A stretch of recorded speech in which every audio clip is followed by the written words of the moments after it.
رانا ثناءاللہ ملتان میں اس وقت تقریب سے خطاب کریں، آپ کو براہ راست یہ چلتے ہیں جانے اور پاکستان سے دھکیلے جانے کے بعد جو پاکستان کے اوپر حالات مسلط ہوئے، جس طرح سے ملک کی معیشت کو، اکانومی کو تباہ کیا گیا، جس طرح سے ملک کو بحرانوں کا شکار کیا گیا، جس طرح سے ملک میں انتقامی سیاست کی بنیاد رکھی گئی، جس طرح سے سیاست میں رواداری کو ختم کیا گیا، اور جس طرح سے ملک کو ان حالات تک، جن حالات میں آج ہم جی رہے ہیں، جس میں عام آدمی کی زندگی جو ہے وہ مشکل نہیں ناممکن ہو چکی ہے اور ہر آدمی جو ہے وہ پریشان ہے، ان حالات کہ پاکستان پہ مسلط ہونے کے بعد 21 اکتوبر وہ دن ہوگا جس دن پاکستان مسلم لیگ میاں نواز شریف کی قیادت میں پاکستان کو دوبارہ اسی جگہ پہ لے کے جائے گی، اسی ٹریک پہ لے کے جائے گی جہاں پہ اس نے 2017 میں پاکستان کو کھڑا کیا تھا۔ اور جب ہم یہ بات کرتے ہیں، ہمارے بعض مخالفین جو ہیں وہ اپنے طور پہ بات کو ابہام میں ڈالنے کی یا اپنی ذہنیت کو جو ہے وہ سامنے لانے کی کوشش کرتے ہیں کہ یہ کیسے ہوگا۔ بھئی ویسے ہوگا جیسے ہم نے اس سے پہلے کیا ہے۔ پاکستان مسلم لیگ اور میاں نواز شریف یہ وہ جماعت اور یہ وہ لیڈر ہے کہ جس نے پاکستان کو ایسے بحرانوں سے اس سے پہلے بھی جو ہے وہ سرخرو کیا ہے۔ یہ کل کی بات ہے، قوموں کی زندگی کو 20-25 سال کی اہمیت نہیں ہوتی کہ 90 کی دہائی میں جب میاں نواز شریف کو باغ دوڑ اس ملک کی ملی، عوام نے مینڈیٹ دیا میاں نواز شریف کو اور پہلی دفعہ وہ وزیر اعظم بنے۔ انہوں نے پاکستان کی اکانومی میں وہ ریفارمز کیے کہ جن ریفارمز کی بنیاد پہ پاکستان آگے بڑھا اور پوری دنیا یہ کہہ رہی تھی کہ پاکستان ایشین ٹائگر بننے جا رہا ہے۔ وہ ممالک جن کو آج ہم سر اٹھا کے دیکھتے ہیں کہ جی وہ کہاں پہ پہنچ گئے، اتنی ترقی کر گئے ہیں، G20 میں شامل ہو گئے ہیں، ان ممالک سے وفود یہاں پہ آتے تھے کہ جی جائیں جا کے دیکھیں کہ پاکستان کیسے ترقی کر رہا ہے، پاکستان میں وہ کون سی اصلاحات ہیں جن کو انٹروڈیوس کیا گیا ہے جس کی بنیاد کے اوپر پاکستان ایشین ٹائگر بننے جا رہا ہے۔ لیکن اس وقت بھی سازش ہوئی اور میاں نواز شریف کو جو ہے وہ اقتدار سے علیحدہ کیا گیا۔ جب بھی پاکستان کو ترقی کے راستے پہ گامزن کیا گیا، اور یہ کسی اور نے نہیں کیا، یہ جب بھی کیا پاکستان مسلم لیگ اور میاں نواز شریف نے کیا، ہمارے خلاف سازش ہوتی رہی۔ اس وقت بھی اسٹیبلشمنٹ کا ایک گاڈ فادر تھا، اس نے سازش کی اور پاکستان مسلم لیگ کو، میاں نواز شریف کو اقتدار سے محروم کیا۔ 98 میں کیا اس وقت یہ قوم، یہ ملک بحران کا شکار نہیں تھا جب ہندوستان نے ایٹمی دھماکے کیے اور ہندوستان کا وزیر داخلہ LK اڈوانی یہ ٹی وی پہ بیٹھ کے کہہ رہا تھا کہ جی اب پاکستان کو، پاکستانی قوم کو ہمارے ساتھ بات کرنے کا سلیقہ سیکھنا چاہیے، انہیں یہ معلوم ہو جانا چاہیے کہ ہم ایک ایٹمی قوت ہیں، ایٹمی قوت سے بات کرنے کے آداب ہوتے ہیں۔ پاکستان کو اب پوری قوم جو ہے وہ شرمندہ بھی تھی، خوف زدہ بھی تھی کہ اب کیا ہوگا، یہ ہندوستان نے تو پہلے نہیں ہمیں جو ہے وہ جینے دیا، ملک کو دو لخت کر دیا، تو اب ایٹمی قوت بن گیا، اب ہمارا کیا بنے گا۔ اور پوری دنیا جو ہے وہ پاکستان کی حکومت کے خلاف صف آ رہا تھی کہ خبردار اگر آپ نے ایٹمی دھماکے کیے۔ کیوں کہ ایک مسلمان ملک ایٹمی قوت بن جائے؟ یہ دنیا کو گوارا نہیں ہے. دنیا کو مسلمانوں کے خلاف آج فلسطین میں کیا ہو رہا ہے؟ اتنا ظلم کہ ہاسپٹلز کے اوپر جو ہے وہ کل بمبارمنٹ کر کے پورے ہاسپٹل کو تباہ کر دیا اور 800 مریض ایک لمحے میں جو ہے وہ شہید ہو گئے. پورا یورپ کیا کر رہا ہے؟ امریکہ کیا کر رہا ہے؟ سب اس کی حمایت کر رہے ہیں.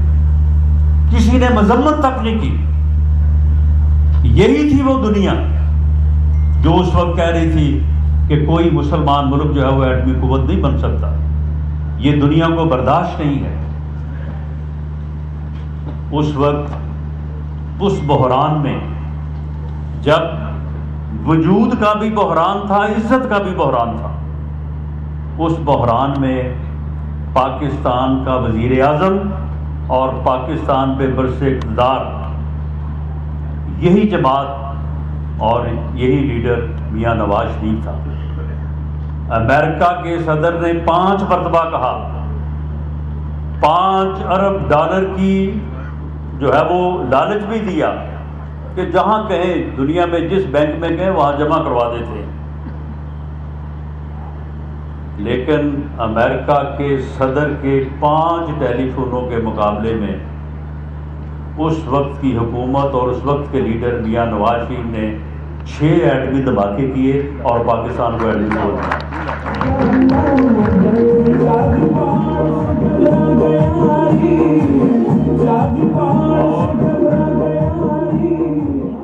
اور امریکی صدر کا فون جو ہے یہ بھی ذرا پیش نظر رہے کہ اس کی کیا طاقت ہوتی ہے.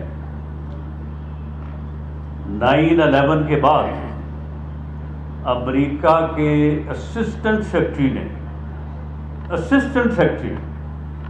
صدر، اس کے بعد پھر سیکرٹری ہے، پھر ڈپٹی سیکرٹری، پھر اسسٹنٹ سیکرٹری، اس نے ایک ٹیلی فون کیا تھا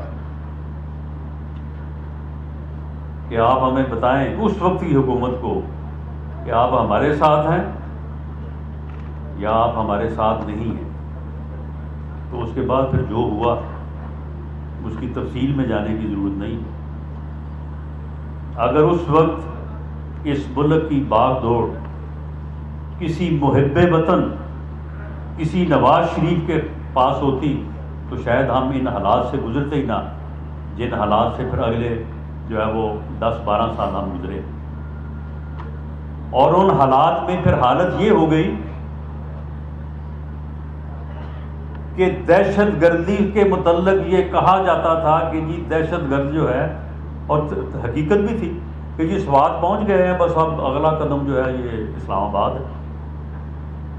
اور لوڈ شیڈنگ کا حال یہ تھا کہ 20 گھنٹے کی، 24 گھنٹے میں 20 گھنٹے کی لوڈ شیڈنگ.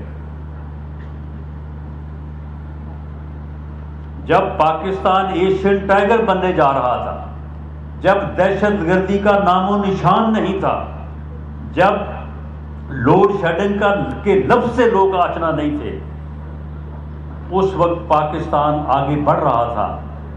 لیکن پھر سازش ہوئی اور 12 اکتوبر 99 آ گیا. اگر 12 اکتوبر 99 نہ آتا تو شاید پاکستان جو ہے وہ آج ایک ترقی یافتہ ملک ہوتا. آج جن اکانومی کے جن پرابلم کا ہم ذکر کر رہے ہیں ان کا کوئی نام و نشان نہ ہوتا. اگر 12 اکتوبر 99 نہ آتا تو شاید 9/11 کے بعد جو ہم نے پالیسی اپنائی اور جس کی وجہ سے پھر ہم اس حال کو پہنچے، شاید اس سے ہم بچ نکلتے. لیکن 12 اکتوبر آیا، وہ سازش ہوئی، میاں نواز شریف کو، مسلم لیگ کو پابند سلاسل کیا گیا، بعد میں جلا وطن کیا گیا. 12 سال بعد جس ملک کے متعلق یہ کہا جا رہا تھا کہ یہ ایشین ٹائیگر بننے جا رہا ہے، اس میں لوڈ شیڈنگ آ گئی 20 گھنٹے کی اور دہشت گردی آ گئی 7 تک. اسلام آباد تک،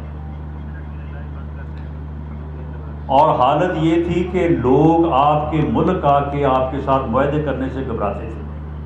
دبئی بیٹھ کے کہتے تھے کہ ادھر آ جائیں، ہم اسلام آباد، کراچی، لاہور نہیں آ سکتے، یہاں وہاں پہ دہشت گردی ہے، اغوا برائے تاوان ہے. تو 12 سال میں جب یہ حال ہو گیا تو اس کے بعد کس نے پیش کیا اپنے آپ کو؟ ہم نے کیا، پاکستان مسلم لیگ نے کیا، میاں نواز شریف کی قیادت میں کیا. میاں نواز شریف نے 2013 میں کہا جو وہ آج 21 اکتوبر کو کہنے آ رہا ہے، یہ ہماری مجبوری نہیں ہے یا یہ اس کی بھی مجبوری نہیں ہے، یہ پاکستان کی ضرورت ہے، اور پاکستان کی ضرورت ہونے کے ناطے پھر ہماری مجبوری بھی ہے. میاں نواز شریف نے کہا کہ میرے اوپر، میری جماعت کے اوپر آپ اعتماد کریں، میں لوڈ شیڈنگ اور دہشت گردی سے آپ کو نجات دلاؤں گا. اس وقت یہ بات ہو رہی تھی کہ اگر یہ 2 مسئلے حل ہو جائیں تو اس کے بعد تو پھر پاکستان کو روک ہی کوئی نہیں سکتا. پاکستان کو تو پھر آگے بڑھنا، پاکستان کا ترقی کرنا، یہ تو پھر بڑی سیدھی بات ہے. 2013 میں بھی اس قسم کی باتیں ہوتی رہی، لوگوں نے کوشش کی جس طرح کی کوشش آج کل بھی ہو رہی ہے، اور خاص طور پہ کیونکہ سوشل میڈیا کا دور ہے تو وہاں پہ بعض لوگوں کو جو ہے وہ یعنی قطعاً کسی قسم کی بھی جو ہے وہ شائستگی جو ہے ان میں نہیں ہے، جس قسم کی وہ گفتگو کر رہے ہیں اور لوگوں کو ناکام کوشش کر رہے ہیں بہکانے کی. اس وقت بھی کوشش ہوئی، لیکن قوم نے میاں نواز شریف کی بات پہ، پاکستان مسلم لیگ کی بات پہ اعتماد کیا. 2013 میں مینڈیٹ دیا. تو آج کوئی بات کر لے ہمارے ساتھ کہ اگلے 4 سال میں، 5 سال کا ٹینیور ہوتا ہے، 4 سال میں کیا اس ملک سے لوڈ شیڈنگ دور نہیں ہوئی جو آج تک دور ہے؟ اب جو یہ لوڈ شیڈنگ کبھی کبھی ہوتی ہے وہ صرف اس وجہ سے کہ ان کے پاس ایندھن نہیں ہوتا، بنا نہیں پاتے، اور دہشت گردی سے آج بھی ملک محفوظ ہے.